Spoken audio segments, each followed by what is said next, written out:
Hello, everybody. I'm Randy Mills, your Sports History Now host, where we bring Kentucky's greatest sports memories alive, one story at a time. Sports History Now. You can find previous episodes on Spotify, Apple Podcasts, and on YouTube. And you can view all Sports History Now podcasts, including a selection of Kentucky sports documentaries, on our website, sportshistoryfoundation.org.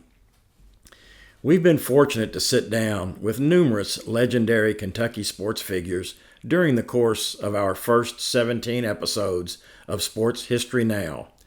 Episode number 4 featured an interview I conducted with Hall of Fame Clay County basketball coach Bobby Keith in the summer of 1991.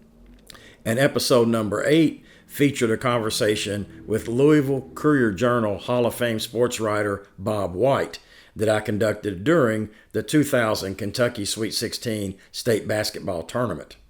Our show today features an interview that I conducted in January of 2023. Our guest today was the first University of Kentucky quarterback to start a game in Commonwealth Stadium in the fall of 1973. He threw the first touchdown pass recorded in the newly constructed $12 million Commonwealth Stadium. He scored on touchdown runs of 63 yards and 1 yard in that first Commonwealth Stadium game, and he led the Wildcats to a 31-26 victory over Virginia Tech on that hot September 15th, 1973 day in the brand new Commonwealth Stadium. Described as the man with the golden arm, a quarterback who played with a flashy, flamboyant style similar to that of his hero, Broadway Joe Namath. He is today's guest, Elizabethtown High School's very own football and baseball Kentucky State champion, Ernie Lewis. I am delighted to be joined by one of Kentucky's most outstanding all-time athletes, Ernie Lewis. Ernie was an All-American high school quarterback and 3-time All-State quarterback at Elizabethtown High School, and he led his Panthers to the Class 2A state championship in the fall of his junior year in 1969. And really in fairy tale fashion, Ernie pitched Elizabethtown to the state baseball title in the following spring of 1970.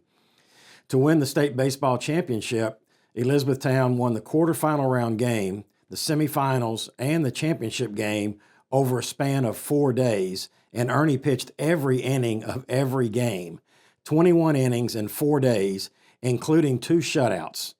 Yes, Ernie Lewis truly ranks among the all-time greatest athletes ever produced by the state of Kentucky. Thank you, Ernie, for joining us today. Do you recall influences in your life, say at a young age, who took an interest in your athletic development, kind of how that began to shape up for you? You know, maybe it was age 8, 10, or moving into junior high years, but how did you kind of begin to get that love for being a competitive athlete? Sure, I appreciate it, Randy. It's a pleasure to be with you, and it's an honor.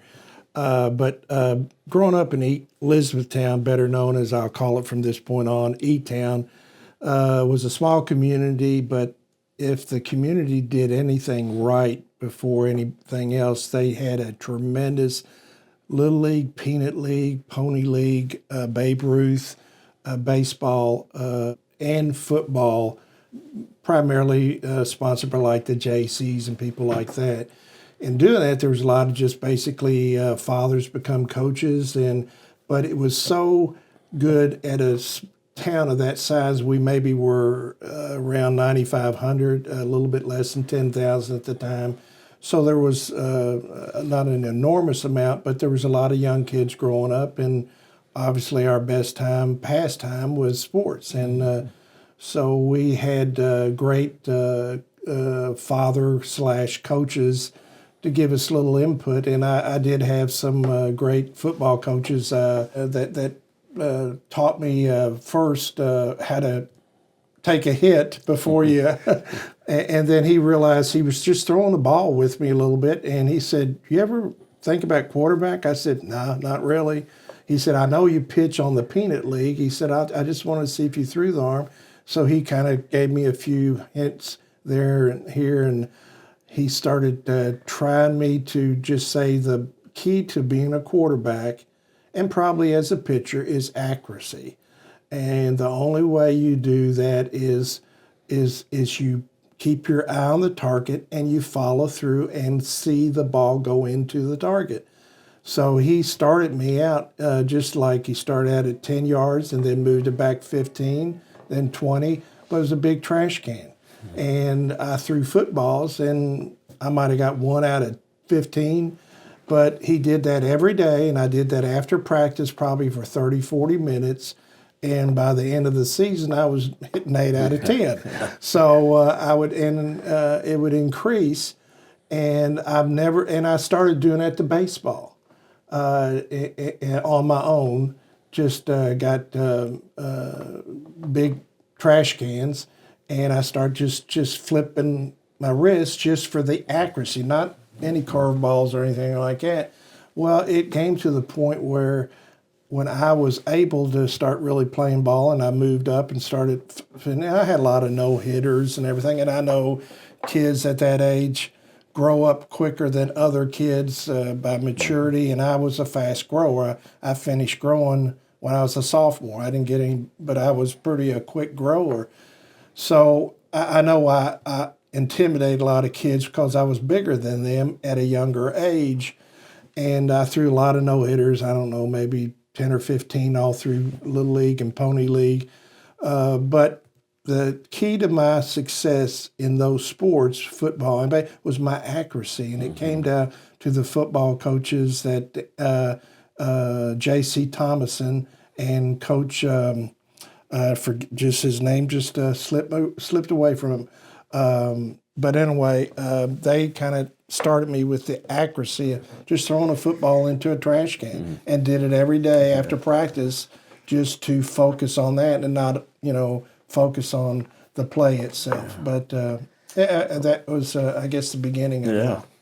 Well, you must have had support from home with your mother and father as you were, getting into the various sports and getting to and from practices and that sort of thing. Could you tell us just a little bit, maybe, about your parents and that upbringing in your formative years? My father was a military guy. I was born in Fort Knox, Kentucky, and but he decided to move the family from the base to Elizabethtown. He thought it's only 10 or 15 miles at the most away, and he could still do his work there. And because he liked the community setting instead of the military setting. I was brought up in short hair and crew cuts and all that stuff in the military way. And my dad was from Mississippi, and my mom, who's still living today, will be 97 this weekend, and in great health. She's a full-blooded German. And I always kid people that I'm half Mississippian and half German, but no, it's kind of a joke. But no, my dad helped me a lot in warming me up and throwing ball with me all the time whenever he could. And he was the first person to show me how to throw a curveball. But he said, don't start throwing it till you're 13 because you're going to mess up your arm. So I always remembered that, and I didn't wait so I waited till about 13, and I started the old curveball, and Mom was very supportive, getting me to and from practices, which was, but it was such a small town, it wasn't a big long drive by any means. Right. Yeah. Well, did you have sports heroes or players you tried to emulate as you were developing your skills? And maybe also talk a little about the impact of some of your classmates or friends that you played with in growing up. Well, to this day, Sandy Koufax was my favorite pitcher for the Dodgers, number 32, lefty. I loved his preciseness and his ability to, and he pushed off the rubber so hard that he followed through so much, and that's the way I pitched as well. I pitched and pushed off the rubber so hard, sometimes I lost my balance and I would fall on my face on the mound, not intentionally, but it looked pretty awkward for me to do that. But a lot of players on the other team would think I was just doing that just to show off. I was not. It was the way I was pitching, trying to emulate Sandy Koufax that pushed off the rubber so much or so hard with his feet. And he fell off he used to fall off the mound at time, but that's just by force of nature, and your body's gonna go farther, and just by following through so hard, you're gonna take a spill occasionally. And my other was I guess Joe Namath. He was kind of the hot commodity at that time, and I followed him, and that's why I always wore 12. And on football and baseball, I kind of emulated not everything on Joe Namath, but the way I loved his quick release, and I liked his, I guess, stickness, his air. He came in, and everybody else, the old Y.A. Tittles and the old, I can't think of any other quarterbacks, but they were just kind of 5 yards in a cloud of dust, and they did it that way, kind of. When Namath came in, he had a little air about him and a little sophistication, a little playboyish about him. So it made him stood out. I think you had a white cleat story also. Right, Is that right? Right. At the beginning, I came out and had all my cleats taped up in white, wanting to be like Namath. And Coach Hancock, Vince Hancock, my football coach at that time, or all through my high school, he said, "Get that tape off right now." He said, "You're going to wear like anybody else." But he said, "Well, I'll let you put it around 2 or 3 times." So I couldn't wear the white shoes. Now you got in high school, they all wear white shoes. Right. So back then I was trying to play the image of his name as much as I could, because he came out with the white shoes. Right. That was kind of my nickname through school, was white shoes too. What did you, with such a love for these sports, I know you played some basketball as well, but of course so excelled in the 2 sports of football and baseball. And then, of course, we're going to talk some about your college recruitment too, and making some time for that during your high school years. But did you have a favorite sport, when you were 8, 10, 12, 14, kind of getting up to that age, one that you would have enjoyed playing more than the other? Did you see yourself a little more loving football, baseball? Of course, maybe it's just whatever was in season, which we understand too. But how was that in your mind? I guess or what you may even go on to really excel in, say. My favorite, I guess, was always been football. I enjoyed it, watching it in the bowl seasons when there was just 3 or 4 bowls. Now there's 40 bowls or something. But it was kind of a thing to do, to watch, and everybody got excited in the family to watch the bowl games. And baseball was baseball. I enjoyed it because it was something to do in the summertime and everybody else was doing it. And that was my mother's love, was baseball more than football. But I really enjoyed the football as I was a young fella and older. As you approached high school, Ernie, were you excited to compete as a high school athlete and to represent Elizabethtown High School? Is that something that maybe some of you and your friends aspired to do, growing up in a town of 10,000 folks or so and becoming an Elizabethtown Panther? How do you recall that? I mean, you're an 8th grader, and now you're going to be competing against the big boys kind of, but I'm sure that was excitement, but also, a lot of just not knowing for sure how it was going to be. All right. Well, E-Town was always had a great football program. Baseball, I don't think they ever won the state until we won it, but they were competitive.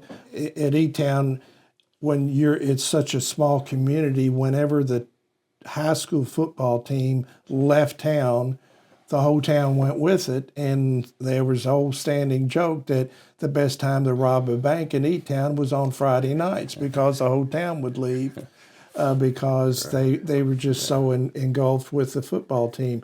And that was when I was in 7th and 8th grade, and you looked up to the players and wanted to be them. And I even snuck in one of the games. And I don't know why, but I don't think I had 50 cents to get in at the time. But that's what we all wanted to be, the football players. And baseball, like I said, it was something extra to do, but they were never real competitive out there. But my high school coaches in high school and in baseball, Ronnie Myers and Vince Hancock, they brought us up the right way, and they really worked off the Little League programs from baseball and football to draw from them and to mold those ball players into the athletes they were in high school. Well, let's talk a little bit about your football years at Elizabethtown High School. when did you win the starting quarterback job, and how did you first first couple of seasons go, in those early years as the quarterback? I was backup quarterback my freshman year to Gary Inman, who ended up going to University of Louisville and playing football as a safety, I believe, for Lee Corso a couple years.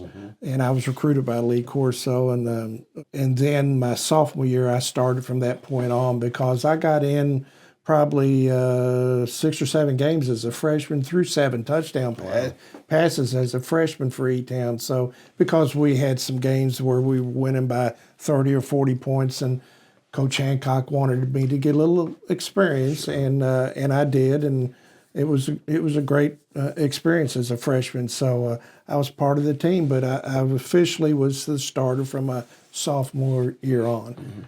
And your sophomore year, the team made it to the state championship game. We did. We went to Stonefield and played at Fort Thomas Highlands.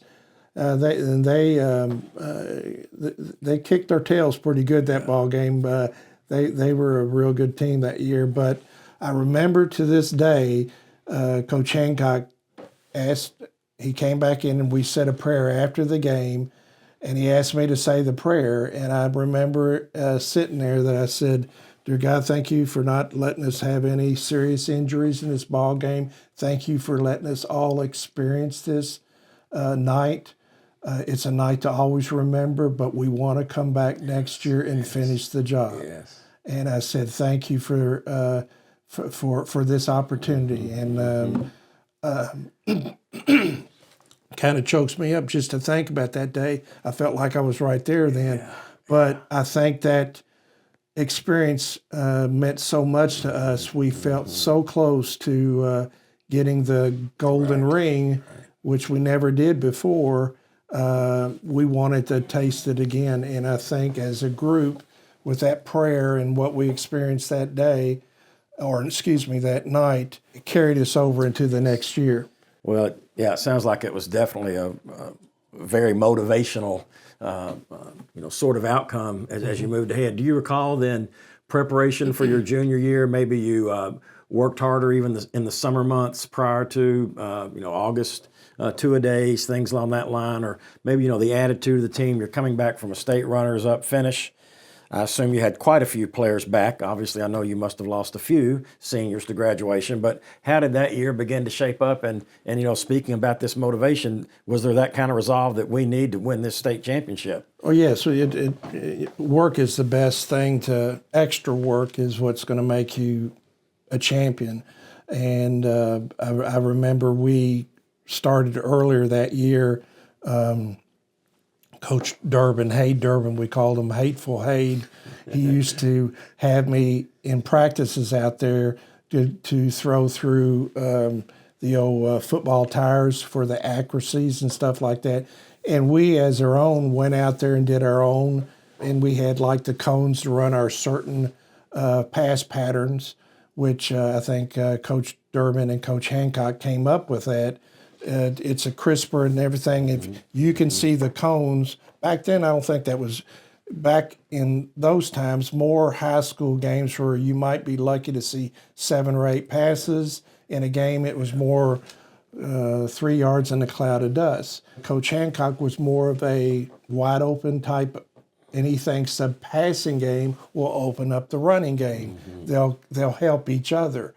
And in doing that, I guess it was one of the coaches at Western Kentucky, or because he played at Western, when he came up to the open up offense, is to run your patterns with cones. So the quarterback can see the way they're going and they get to it. If you do it enough times, you start taking the cones away, you'll do that on a natural process. Mentally in your mind, you'll repeat it very easily. And as a quarterback, you see it too. And our timing, I always release the ball when they tuck their butt, ball release. And right when they turned, it should be right on them. And he says, there's nobody can defend that. And I remember we did that probably a couple hours, hour and a half a day throughout the summer. Wow. So it was something that our timing was so crisp by football, by August when football really started. But we did that on our own because I don't think they officially could coach us, but they asked us, they could give us the cones and stuff like that. And we had a drag pattern, circle pattern, give and go pattern, and we all did that ourselves, and we went out there and did. But they knew if you wanted to win the state championship, it takes a little extra. Just and you don't show up and start practicing. It takes something more. And I remember after practices in August and September, Hateful Hate Durbin, God love his soul, he was so rough on me, but I love him for it. He kept me after practice 30, 40 minutes to throw the ball through the tire and for my accuracy, and it worked. It worked. Well, as that season did get underway, and very special season that it was, do you recall a few of the regular season games that year, and then maybe take us on into the playoffs and how things were progressing and kind of keeping that end goal in mind? Well, Coach Hancock, Vince Hancock, God rest his soul, he great motivator. He was a big old fella from Danville originally, played I think at Western. But he could come in and give a speech that make you run through a brick wall. He just was that type of guy. Hay Durbin was the disciplinarian, and Coach Hancock was the motivator. And he would always positive reinforcer type that made you believe in yourself, and he would motivate you to the point where you're ready to take on the Green Bay Packers, and you think mentally you could do it. So by doing that as the season went on, we built momentum, and we kind of ran through the season and started with that open up offense where most teams weren't throwing that much. We were beating teams pretty easily because I don't think they knew how to defend it.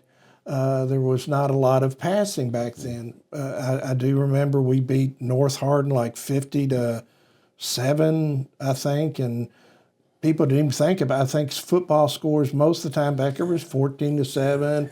You might get a field goal 10-7 or maybe 24-20 or something like that. But we were scoring 50, and I think one game we scored 60 points. I'm not quite, might not quote me on that, but I think we got close to 60.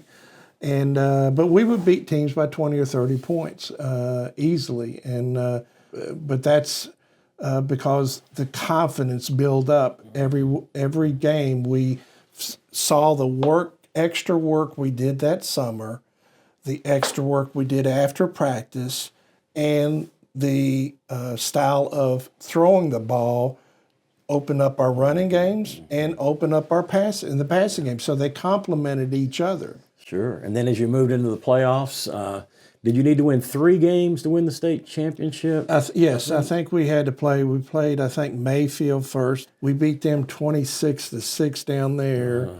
Then we came back, and I think we played Woodford County, which was interesting time because we had a lot of snow, and the game was like 15 degrees. And they were a powerhouse, and I think they were undefeated as well. And they came in, and Coach Durbin had his old Blue Bomb car, and he had to run up and down the field because the field was frozen. They got the snow off of it, but it was frozen. And running with those cleats was, and I think it was 0-0 at halftime. So we, as being a home team, we had tennis shoes in our locker, and we came out the second half in tennis shoes. And guess what? We scored 14 points.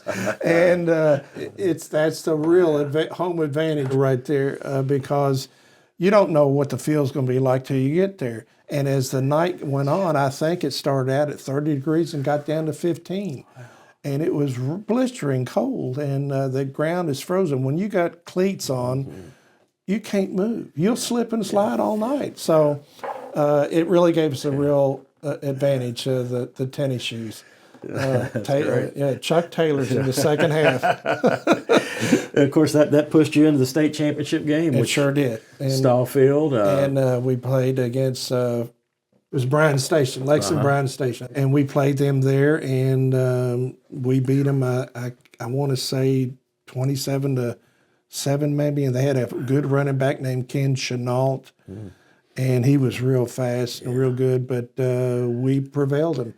And I remember them coming out in the green and white. It looked like Green Bay Packers coming out. They were bigger than us, but we were there, and it got us back. And we remembered we were there the year before, and we had a job wasn't done. And it was a fantastic feeling when you finally accomplish, and all that hard extra work you put in paid off, and it really made you feel on top of the world. It's a feeling that all of us felt, you know. And when we got back to E-Town, it was it was like the Super Bowl. Even though I think the Super Bowl was a couple years old, maybe. I don't even think they even filled up the stadiums at the Super Bowl then. But no, it was great memories. I'm sure you remember that celebration. I imagine the locker room was a little different that sure year than the was. one the year before. Right. Celebrate with all your friends. Anything that comes to mind about the senior year, your senior year in football? Other than we lost some real key linemen, and we just didn't have it. And I think Brian Station came back and played us there in at our field in E-Town, and I didn't find this out till later, but the head coach then, he ended up coaching at UK later. He went out, and he tells me the story now. I didn't know it at that time. He went out and got one of our football programs in E-Town, and they got a picture of me and blew it up to 10 feet tall, and he taped him on each corner of Bryan Station School that whole week to hate Ernie Lewis week. And in doing that, they had kind of a headhunt. Let's put Ernie out of the game. Well, guess what? They succeeded, and and I don't know if the guy got, a milkshake or maybe a milkshake for life for doing it, but they put me out of the game. I got hit one time when I threw a bomb, and it was a late hit. He got penalty on it, but they took me out of the game. I had I think a cracked rib or something from it, and but that's football. Yeah. It's just part of life. But well, let's turn a little bit of attention to your baseball seasons in Elizabethtown, and of course, especially that special season of 1970 with the state championship. It reminds me a little of my father's days at Little Pineville High School in southeastern Kentucky. He said football was the big deal, and they played basketball just to stay in shape. And I don't mean to belittle baseball at all, but just from our conversation today, I could tell that football was kind of the king. But then now here comes along this great baseball team as well. So how did that kind of begin to shape up as you move toward this season, maybe even sophomore and on into that junior year where you won it all? Well, that year was Ronnie Meyer's first head coaching job at E-Town, but he was one of our assistant football coaches. Hateful Hate Durbin was our coach prior to that, but he said, I'm burned out. I want somebody else to take over. So Ronnie Myers came in, and this was his first year. He was a motivator plus type guy, just like Coach Hancock, but everything was positive reinforcement. And he said, oh, you can do it. You can do it. And he kept that type of positive atmosphere around all the time. So we came in, and he kind of put in our head, he said, guys, we're going to win the state tournament. You guys are that good. You can do it. And he said, just like we beat Bryan Station, we're going to beat everybody in the state this year. He said, you can do it, and we can do it as a town. Well, he, smart as he was, and I think he taught English in school, which is pretty good for a coach in school. And so he took the success we had in football, try to carry over that momentum of our confidence, because we felt like, and I remember Coach Hancock, he said there's a fine line between confidence and being arrogant. He said, you cross that line in arrogance, everybody's going to hate you. And you got to feel confident, and if you cross that line, you might end up losing. And I remember Doug Sexton, my catcher, who was a tight end and linebacker for us on our football team, and I've known him since, well, we grew up together. He's my best friend. God rest his soul. But he said, we can do this, Ernie. I think he's got something there. And so we built off it and we went on it. And we started, I think I went like 14-2 or that year or something pitching, and before we started the state tournament. And we had some great games in the process, but every game we felt like we could do it. And it didn't care who we played, we felt like we could beat them. We knew we were going to win every game, but because it's just baseball. Baseball bounces funny.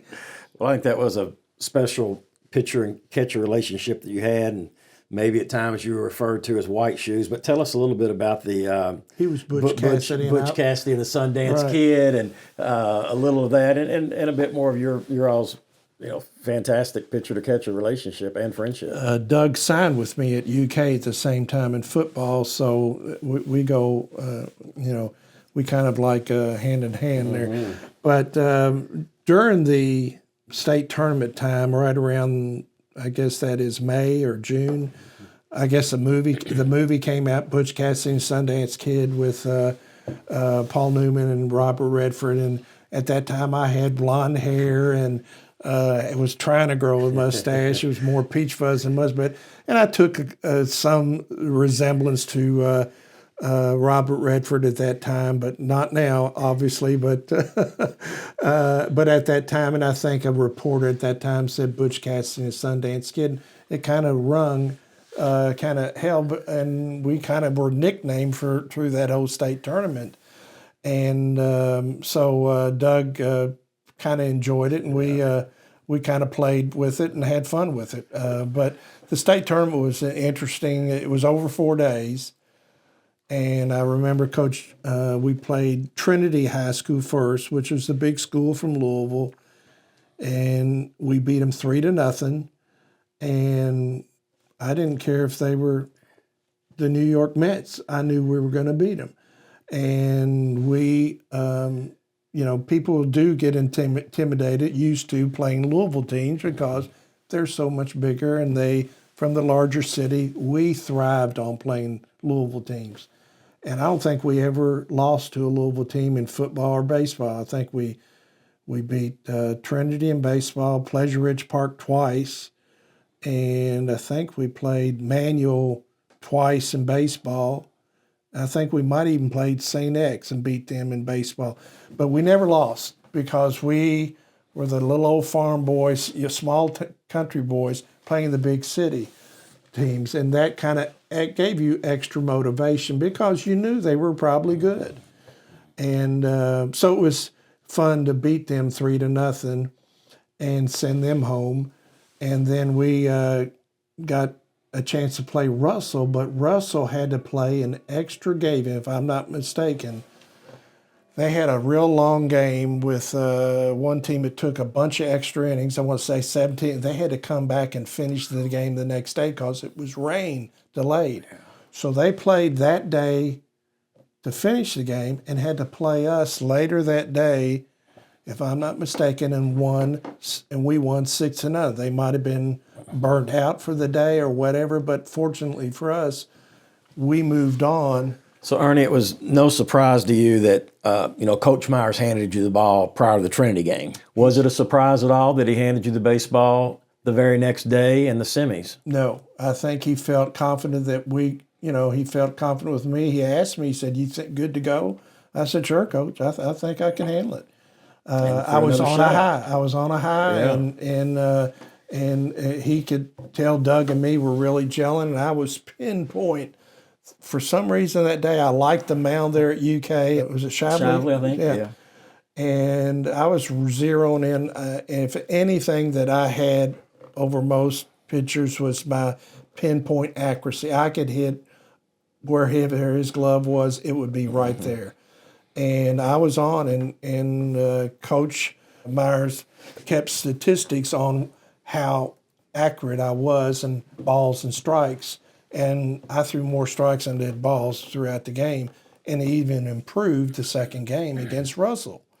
So he said, "Ernie's been on a roll here," and he said, "But unfortunately, this is right around graduation time, and my girlfriend, my wife today of 49 years, Carol, Ashcraft then, Carol Lewis today, her graduation night was going on, and they were going to have a big party where guys stayed out, and they stayed out till 3 or 4 in the morning, and they had a big breakfast, the school, for the school and for us.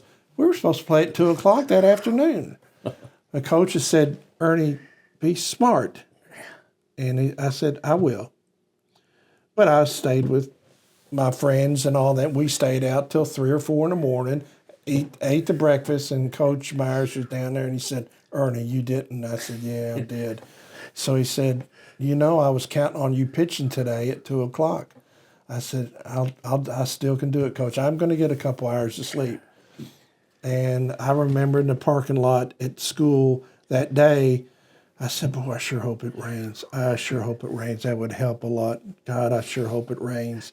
And daggone if it didn't start pouring down, and we got a day's rest. Wow. So we carried over to the next day at 2 o'clock, and we played Paducah Tillman, and that day's rest saved me. And the good Lord was watching over me or all of us at E-Town, and he made it happen, and I was good to go. And I was pretty accurate in that game, and lo and behold, I think the rain clouds came right when we were playing them.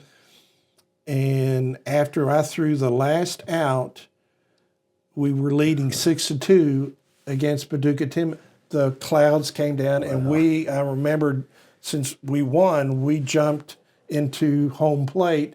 It was all mud, but it was a nice, messy end of a great run for 1 year of a bunch of small town high school boys that won two state championships in 1 year.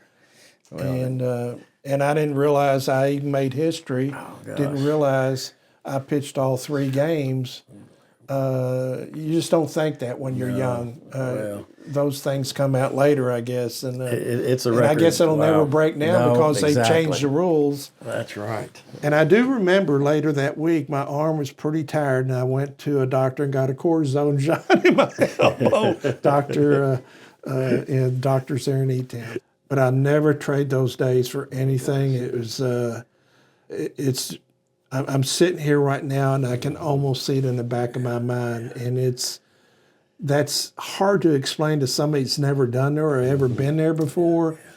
But it's a high that you can't ever get. I don't think there's a drug out there that can make you feel that good. And I wouldn't want to take it anyway. I'm strictly against that stuff. But it's a high that will stay with you the rest of your life. Unquestionably. To set a goal and to reach it at that level. Amazing. I want to also spend just a little time, Ernie, kind of talking about your recruitment as a nationally recruited quarterback. Arguably the 2 biggest name programs in the country. University of Alabama, of course, with Coach Paul Bear Bryant, and Notre Dame, Coach Ara Parsegian. Everybody recruited you. How crazy was that? And some of your campus visits and the Notre Dames and Alabamas, you had a lot of suitors wanting you to sign on that dotted line. Sure did. I remember going for football, of course. And I don't know. Maybe something thrown there about baseball. Mainly, I'm asking you about football, of course. Well, I'll tell you about baseball here directly. But I was recruited heavily by Notre Dame and Alabama and Clemson and Tennessee was the first school I went to go visit because there was a basketball player at E-Town called Tom Hendricks that played at Tennessee. He played at E-Town Catholic, I think, before they closed doors. But he played basketball down at Tennessee. And he talked me up to the coach there, and I got to go down and I visited with Tom Hendricks a little bit. I was introduced. Back then, you could be introduced at the halftime as a recruit. Let's all as a group. They now don't do that because it's infringing and showing favoritism. But I got introduced at halftime at the Tennessee Volunteer. I don't even remember what game it was, but it was fun, and I went to a first time to a fraternity party. They were drinking beer and all that stuff, and my eyes were so big. I'm just from a small town in Kentucky, guys. I can't believe all this stuff goes on. But it was a great experience, and then I went to the University of Notre Dame, which was an interesting thing. J.K. McKay, Pat Hayden, and what was the guy's name, played at Mississippi State. Well, that weekend we went to, and then on Sunday before we came back, and I drove up because it's only 4.5, 5 hours from here. They met with Pat Hayden first because I think they had to catch a flight back to California, and J.K. McKay, but I think they thought they had a shot, but they took the trip, and because his dad was coach at USC, and that's where they end up going. So then I came in, and Coach Parsegian asked me in his office, and I went in, and he said, how you like the campus? We enjoyed you being here. And I remember it's the biggest desk I've ever seen and biggest office. I was overwhelmed. I was at awe by that. And he said at that time, he said, we'd love for you to play for the Irish, and we'd love for you to sign today. Kind of pressured you. And I said, I'd like to go home and talk to my parents. Yeah. And long story short, none of us signed. None of us, the hard sell, I guess, because he more said, we've got players that want to come to Notre Dame, and we want you guys. And I guess it was kind of a hard sell to kind of get something solidified right away because they could kind of get draw from anywhere else. Well, it didn't work that day. None of us signed. I went to Kentucky, and they went to USC, and I'll think of his name later, but the other kid went to Mississippi State. So that was an interesting. And when I was recruited out of Alabama, a funny story, I went off there, and there was a bunch of recruits down there at the same time. And when I got off the bus, I was leaning off the bus, getting off, and I was the last guy, and Coach Bear Bryant was greeting each one of the players coming off the bus. Well, I guess I took an awkward step when I came off. He said, you must be Lewis from Kentucky, because I was the last guy, and he took a liking to people from Kentucky because he used to coach. So he slapped me on the back. He said, you must be from Kentucky. Well, when he did, I was awkward getting off the bus. I kept on going and fell on my face. And Coach Bryant said, well, son, you're going to have to do a little better up here playing for me than if you take a fall that quick. Oh, it was hilarious. He made a joke out of it, and he was a real gentleman, but he said, you know how much I love Kentucky. And he said, but I would love for you to come down here at Alabama. And he said, I know that's a tough choice on you because Kentucky's a special place. And he still loved Kentucky to that day. I think he's still been in Kentucky if he didn't, if he got a car just like Rupp did. I'm telling you. That's right. Instead of a new watch, I think that's what he got. That's the old story, but I'm not. Right. So now, Clemson, I got Clemson. I went down there, and this is a fun story too. I'm going to get these people in trouble. Will I get in trouble by telling these stories? Well, anyway, Doug Sexton went. It was kind of a package deal, and we went down there, and Duke Owens was an assistant coach there. He ended up being E-Town's high school coach. His brother, Oni Owens, they were from Mount Sterling, I believe, and he coached in high school football at E-Town. And Oni might have, but anyway, he was on the UK. Well, anyway, he was assistant coach there at Clemson. He said, Coach wants you to come down and look at the campus. He said, come down, spend the weekend, and we'll go show you the campus, and we'll do that. And there was a bunch of recruits there, maybe 8 or 9 of us at the time. And I thought this was hilarious, but he said, there was if you go to Clemson, it's surrounded by a lake. It's kind of like almost an island, the campus itself. Beautiful place, absolutely gorgeous. But he said, we thought you guys like to go out and water ski. Well, we went out there, and Sexton and he said, well, okay. Well, I guess back in that time, you had the old digital cameras to watch the film, and it was digital, and you couldn't really tell, is that guy quick or is he fast? Or if they don't really come and see you with their eyes, they don't really know how fast and quick you are on the ball. Like the good movies are now, you've got that. And it's a whole different era back then. And so I figured out what this was eventually. So he said, "Come on, guys." He said, "Throw these jerseys on." Well, they were jerseys with numbers on them. So each one of us went out there and water skied. And of course, there was a guy up on the hill, and he was in binoculars, one of the coaches, I'm sure. And they had a walkie-talkie and said, "Number 14's up now."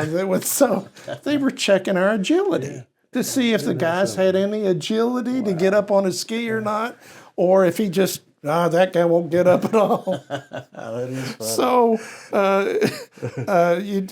they did certain things to kind of beat the.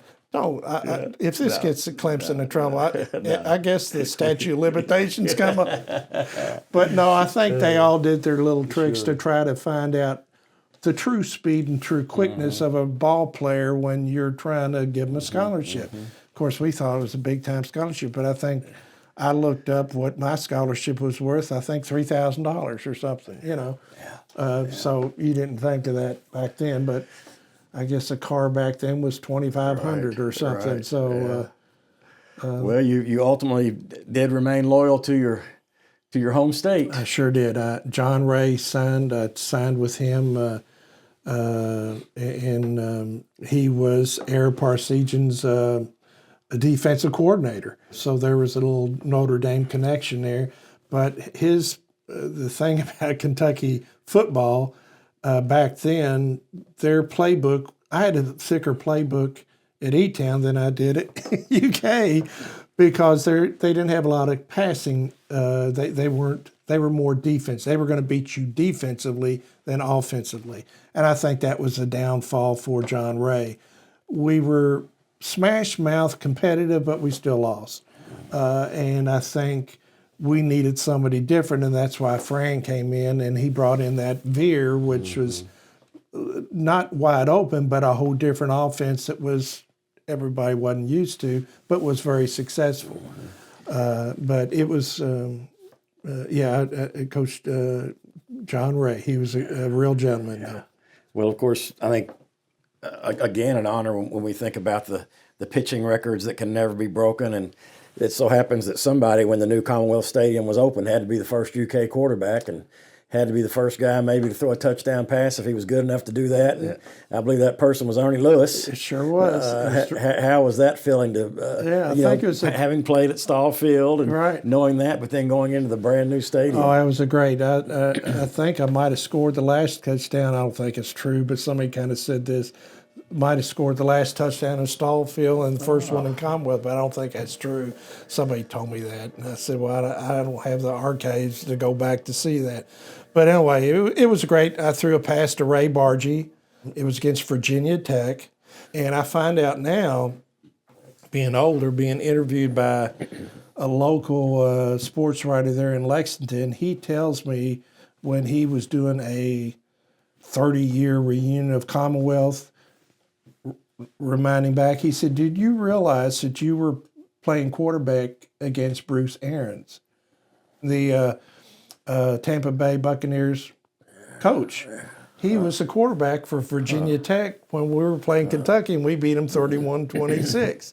He was their quarterback. I didn't know that. So, but you learn something all the time. But, yeah, it was a great game, and we scored all our 31 points the first half, and we held on, and they came back, and we won 31-26, and then we came to play Alabama the next week, and Alabama came in, and they'd beaten, I think, California the week before 60-0 or something, and they came in to Commonwealth, and it was real hot that day. It was like in the mid-90s.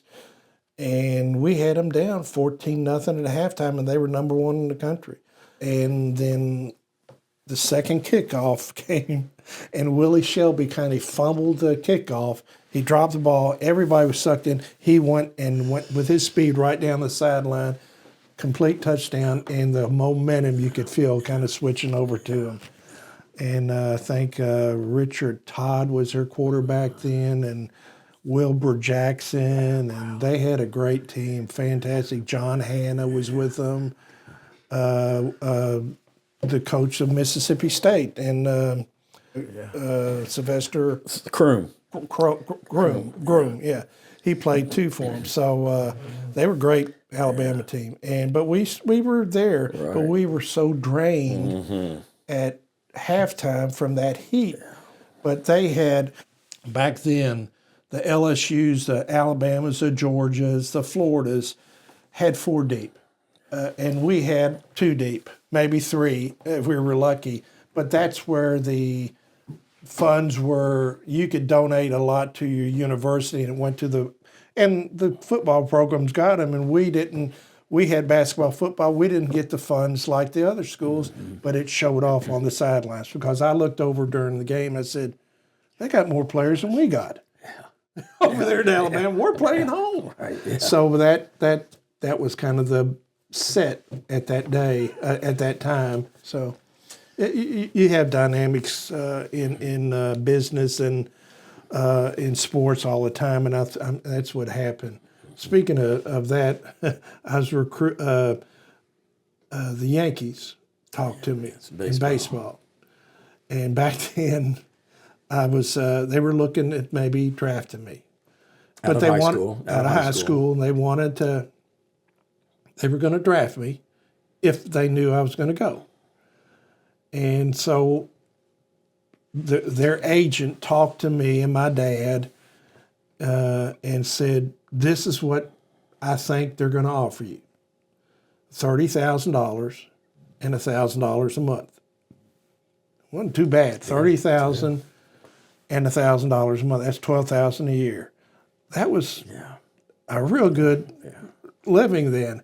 But it wasn't quite enough. I said, I like college football so much. I want to go up there, be all that. And he said, baseball, but you're going to go to Arizona first to start in AA ball and then move up to AAA. And I said, Arizona, I just keep an eye on me and I'll try to pitch for Kentucky. And I didn't. I turned it down. He said, okay, it's fine.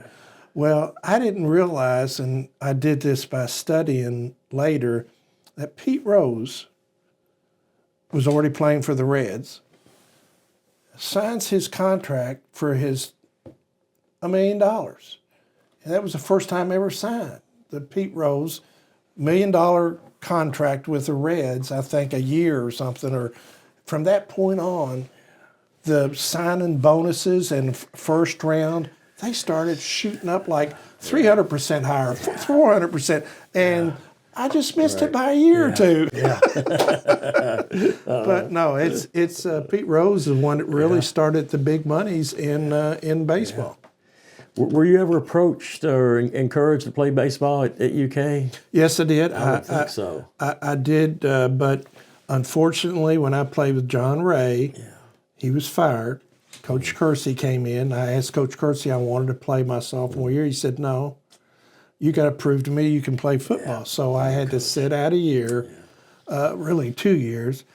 Then I played my junior year for Tuffy Horn. Oh, okay. Yeah, and I was 4-2, I think, or 4-1. Yeah. Pitched Bellarmine and pitched against Michigan, But you weren't even playing any summer baseball, I wouldn't think. No, you'd been totally away from the sport. Right, I was baling hay in a horse farm in Lexington, me and Frank LeMaster. That was our summer job, baling hay 8 hours a day. That was fun. But and then we went and worked out at the UK facilities on weights and stuff in the summer. But no, that was that was interesting days. No doubt. Well, all these accomplishments, you can correct me if my measurements aren't right here, but playing at about, 5'9", 165 pounds, 170 pounds maybe. Right. Maybe speak a little bit about to the heart, your determination to compete and win at the highest level. Sometimes, you've got these kids, I'm just too little, I can't do this or I can't do that. Well, you didn't come out at 6'3", 215. We're talking about 5'9", 165. And I admire you with all of your accomplishments and would like for you to speak to that, if you will. Well, it goes back to the E-Town days. The coaches, we were such a close-knit, and everybody growing up together in various sports gave us a confidence that we knew what we were doing, and we did play well. We gelled. We played well together. But we had coaches that had to give us the confidence that we were better than normal. we could move mountains and we could do things that's never been done before. It could have been the truth or couldn't have been a lie, but it worked with us. And Coach Hancock and Coach Myers made us think that we could run through brick walls. And in doing that, size didn't matter. We felt like, I remember the coaches saying, just remember those guys in Louisville and those guys everywhere else that's coming here with a bigger school, they put their pants on every morning just like you, one leg at a time. And they're nothing special, but they brush their teeth like they do, and they comb their hair like you do. So they're just like you, but it all boils down in your heart. All right, so you going to beat them or are they going to beat you? And it's all really between the ears, and it really doesn't matter your size. Sure, you got the God gifts of speed that you can't coach that. That's just a gift from God.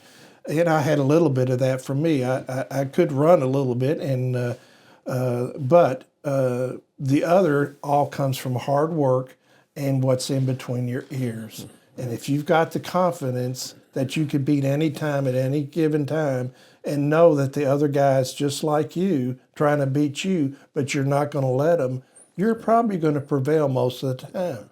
And I think that's why we had the success, because we were so close-knit in E-Town, and we grew up Little League and Peanut League and all that together, and we had the leaders in front of us, the coaches that made us think bigger than what we really were. And that size didn't matter. And we accomplished the feats that we did because we played above our heads and probably above our abilities.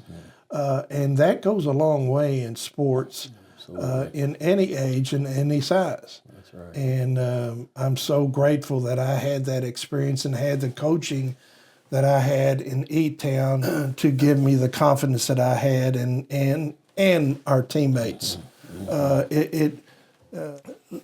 Like big cities, and still saying big cities in Louisville, a lot of those kids didn't play Little League together and all that and grew up together. One played at one parsonage and made the other, and they were thrown together in high school. Well, it took them a couple of years to get, we already knew each other. By the seventh grade, we knew what the other guy could do, and we were gelling as a teammate and player together because that small town atmosphere.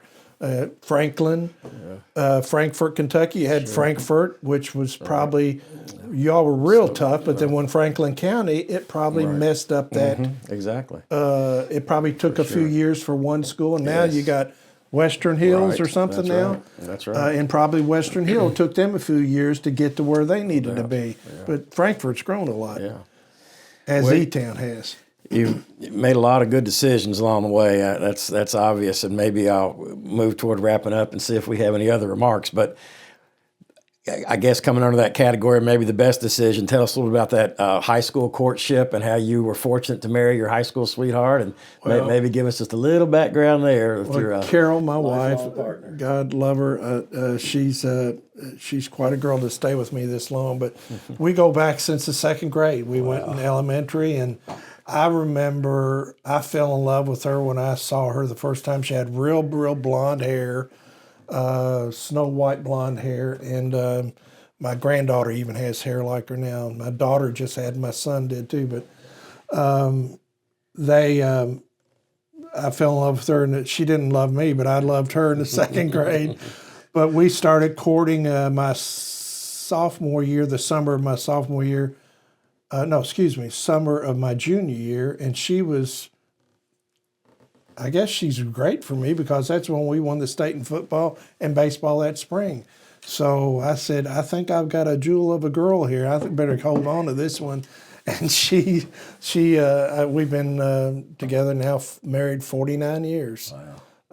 And 2 kids and 3 grandchildren right now. So that's special. Yeah, she's a great girl. She's a nurse, and she went to University of Kentucky, got her a 4-year nursing degree there. And she works, I think, 3 days a week for Dr. Fager now, an allergist. And she's worked for him probably for close to 20 years. Right. and he played baseball at Trinity and UK, and his wife is a nurse too, and we're super friends but it's a great association. For sure. As you've moved through your professional life, Ernie, as a salesperson, you were competing, and now you're servicing a number of clients, and obviously motivated to do the very best you can for each and every one of your clients. How does that play into your sports background and that mentality maybe that you had adopted as an athlete? I guess I would say it's competitive in the business world, probably more competitive there, owning your own business and trying to compete in that. Of course, in sales, you try to, sell your goals and try to reach those goals each and every year. And by doing that, you have to do that internally and set your own personal goals to reach them.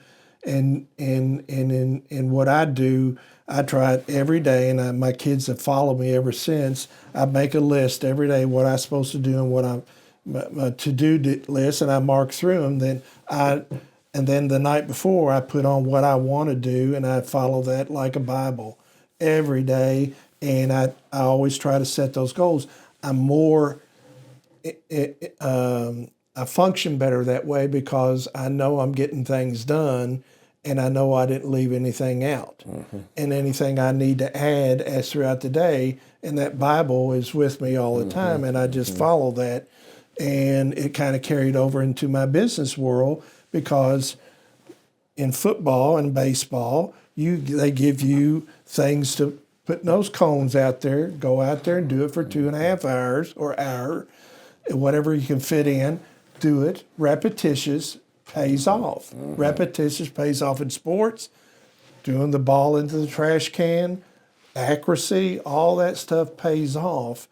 Repetitious pays off in business. If you just mark off, it keeps you in line, it keeps you accurate, and it keeps you in line of your goals. That's right. And if you reach your goals, you say, I must be doing something right because I'm keeping this in line. Well, that's kind of, you got to take your Bible, and everybody manages as best they can. My kids do that. My daughter gets us ready. She used to get us ready for vacation because she does a laundry list, and she knows she knows what she's doing 2 weeks in advance. So, and my son does real well there at Frost Brown Todd, and he does the same thing, being a tax attorney. So, it paid off for me in sports. Why wouldn't it pay off for me in business? And it did that there.